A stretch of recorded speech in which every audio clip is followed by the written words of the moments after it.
Dead on the spot ang isang lalaki sa Makati City matapos pagbabarilin ng nakamotorsiklong mga salarin. Sugutan naman ang dalawa niyang kasama. May unang balita si Bam Alegre.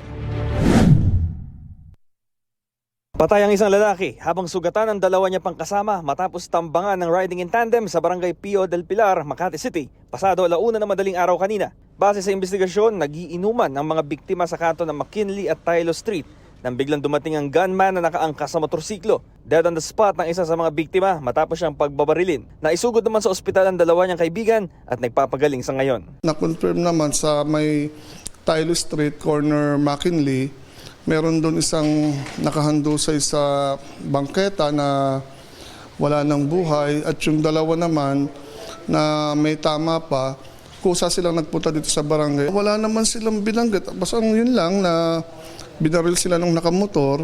So yung isa ang tama sa kaliwang braso and then yung isa naman sa kaliwat kanan niyang hita. Nakikipag-ugnayan ng pulisya sa nakakasakop na barangay kung saan nangyari ang pamamaril para sa backtracking at malaman kung saan nagpunta ang mga salaring tumakas. Iniimbestigahan na rin ang motibo sa krimen. Dumating ang nanay ng nasabing biktima sa pinangyarihan ng krimen. Hindi niya raw alam kung bakit pinatay ang kanyang anak. Hustisya ang panawagan niya. May mga galit, pero hindi ko rin kasi hindi naman nakatira sa akin yun eh. Nasa Caloocan din ako. Diyan siya nakatira. May mga sabi-sabi, hindi ko lang po alam. Ito ang unang balita, Bam Alegre para sa GMA Integrated News. Kapuso, huwag magpapahuli sa latest news and updates. Mag-iuna ka sa balita at mag-subscribe sa YouTube channel ng GMA Integrated News.